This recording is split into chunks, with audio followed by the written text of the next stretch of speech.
you at www City World Radio. We have a text. Wow, what a phone app. Great plus and interesting show. From our good friend Rowetta Collins in Chicago. Thank you, Rowetta, and hello to you. And we miss you so much here in New York City. Please come home, Rowetta. Although we appreciate your app. Thank you again. Someone already listening on the application, where you can go to tune in and put it right on your iPhone. It's an application. I believe it's free. It might, don't quote me. Maybe it's 99 cents, and then you'll send me another 100 texts because I said it was free. Get the TuneIn app, and you can listen anywhere you are. You'll be able to listen to the Bill Russo Show, which is on alternate Monday evenings at 7 o'clock here on www.cityworldradio.com. But on the app, all you have to do is put City World Radio and press the button, and you've got us. And we're broadcasting 24 hours a day, 7 days a week, every day of the year. We also have our programs on demand when you go to the same location, and there's a little small envelope. You click that, and you can roll down our shows, scroll down our shows, and choose the one you want to listen to, and listen to our shows anytime, 24 hours a day, 7 days a week. And we broadcast live from 5 p.m., so you can listen to us that way too. Some of the great experiences in your book were some of the things that I shared too. Like we were naming some of the games: Kick the Can, Ring Alivio, Hide and Go Seek, Hit the Stick, King Queen, which is also called Slap Ball, and a lot of other different names. So many different things that they really weren't the same degree of toys as now. Oh, absolutely. And I think it's wonderful what the children have. Some of it is very educational. It helps them to be productive. That's true. But we really didn't have that. I remember my toys were basically from the Woolworth on First Avenue between 77th and 78th Street. And Mr. Marcantonio's office was upstairs. He was the Congressman, Vito Marcantonio. Oh, okay. And that's another show. And I believe in that, and if my wife is listening, and you know this to be true, I still have those toys. I have them in a box. I took when I got married, I took them with me, and my wife said, "What the heck are you doing with these?" I said, "Oh yeah, they were in the way. My mother didn't want them." She said, "Well, throw them away." I said, "Yeah, all right, I'll throw them out." Anthony, and I have not thrown them out. You remember the A.C. Gilbert Erector set? And Absolutely. One of the finest toys ever produced. Absolutely. We had so many American plastic bricks, we would build a village, and Joe would always declare himself mayor. Why not? I got to be mayor. Why not? Listen, Anthony, the best toy around, we should go into manufacturing, is a cardboard box. Great big empty appliance box. We used to make forts out of it. Oh yeah. We manufacture them. And we cut a little window on it. Yeah. I want to get back for a minute about Wagner. During Wagner junior high time, they would let us go out for lunch. So we walked a few blocks to where our mother was a domestic cleaning apartments, and she made a little lunch for us while she asked Joe to vacuum the floor. I read that in the book. Oh, yes. And what happened? Well, I'm vacuuming with the Hoover vacuum machine in the living room by the fireplace, and I hit this piece of metal. It falls down, and the top fell off. I thought I broke something. So I called Mom in. I said, what happened here? And she figured it out very quickly. Dirt came out of this tube. It was the ashes of the woman who Mom was cleaning. We put half of him back. Should we put this on the air? Maybe we shouldn't say anything about it. But the worst part is we don't know which half how went do you back. explain to the wife, half your husband's in a Hoover, but we don't know which half? And then Mom worked for, this is a lady who wrote for the Perry Como and Ed Sullivan show. Wow. So we used to get tickets to sit in the audience. And my mother also worked in another apartment for 3 spinster ladies and a male preacher.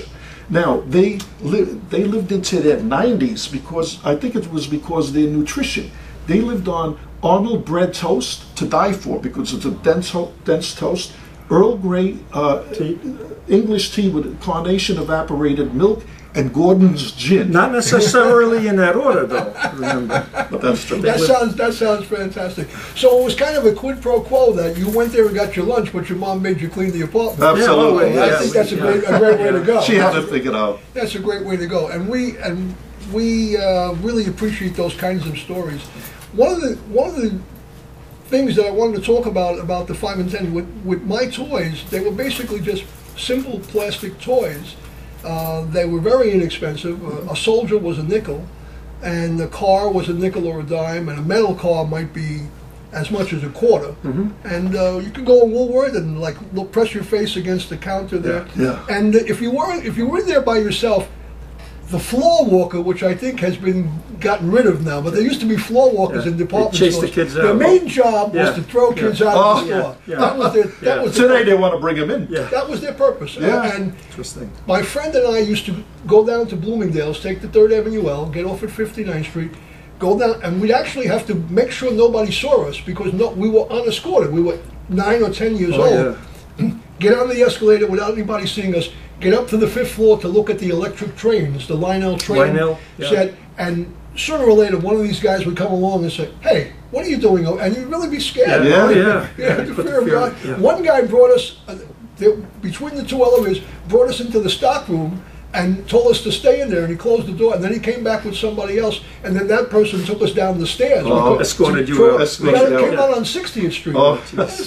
Mr. Bloomingdale, why are you? What was so terrifying? And this was in the dawn of the atomic age. I mean, education was prevalent. And those escalator stairs were made out of wood. Absolutely right. And they were one of the earliest escalators in New York City, and probably anywhere in this country, because that store was a modern marvel. And there was only one Bloomingdale's. Now they're franchised, and you can go to Bloomingdale's in San Diego or maybe Peking by now. But in those days, that was it. There was Bloomingdale's and Macy's, and they had the greatest train setups until I found out that the A.C. Gilbert building was in Madison Square at 25th Street, where Broadway and 5th Avenue cross, and they had their train set in the window, and we didn't have to worry about floor walkers. So we used to actually go down on the train, walk across 23rd Street right here, go to the A.C. Gilbert, and spend like an hour in 20-degree weather looking at the train. Press your nose right into it. In fact, we still have our Lionel train set at home. They're worth a lot of money. They're worth a great deal of money. The old metal ones. Depending on the condition that they're in, they're worth a great deal. And if you had a box for them that it came in, it's worth more. And from what I understand, if you never open the box, they're worth even more. Because we see these things all the time. So tell us, what do you think is the most vivid experience that you recall, other than, I'm talking about out in the street now. I know you have a lot of recollections in there with your family, but also in the street. Like, who did you have a certain friend? We basically kept to ourselves. We had a few friends from school, but a lot of the other kids were kind of rough, and we didn't bother with them. But like in Christmas time, we would get our Christmas tree like around Thanksgiving time. We would want to really get our money's worth, so we would not get rid of the tree until like in February. And when you live on a 5th floor, you don't want to drag it down 5 flights of stairs because you have there'll be no more tree. Joe goes out on the sidewalk. He goes out of the 5th-story window straight down when nobody's walking by. And the kids would collect the trees, put them by the hydrants because you couldn't park there, and they set them ablaze. You'd have 2 stories. Set them on fire. A loud thunderbolt, in fact. And then water balloons off the roofs. Oh, and the kids, when it was hot like days like today and even hotter, kids would open up the fire hydrants. Absolutely. And with a stick and a wire that was stored at Frank's Bar and Grill. A makeshift stick. And we had a kid up on as a sentry up on a fire escape, and when the cops would come through, they'd be mad. They'd tighten it up with their wrenches. And he'd yell "Chickie!" to cops, and the little munchkins would run up to their apartments. Well, those days with the going in the hydrant, and that was considered to be a very, very serious thing too. When the police came, they were really, really upset. The water pressure, the water pressure would go low in some of those buildings, and we would run probably tens of thousands of gallons of water over. Absolutely. Sometimes the pump would be on all day, and there would be an occasion, not often, when the kids would get tired of it, they'd just walk away, and the pump would be on. Or they would get it nearby. Get an empty garbage can, knock out the bottom, put it over the hydrant, and would shoot up as a geyser. Several stories high. They have a lot of fun. So your book, we're talking about this. Let's see if we can get a shot, Bill. If you could help me with this, I'm just going to move it towards you, and you give me a little clue with it. It's Yorkville Twins by John and Joe Gindele, and going over that way. And we just letting you know, and it's available everywhere. It's available on Amazon. It's available at Barnes and Noble. It's available just about everywhere that you can think of. And the subtitle is Hilarious Adventures Growing Up in Yorkville in Manhattan, 1944 to 62. There are a lot of anecdotes in there, but there are some serious things in there too. We've had some murders in the family, so of course that's not hilarious. Many twins, not all, many twins have predictive abilities. Some call it psychic experiences. I don't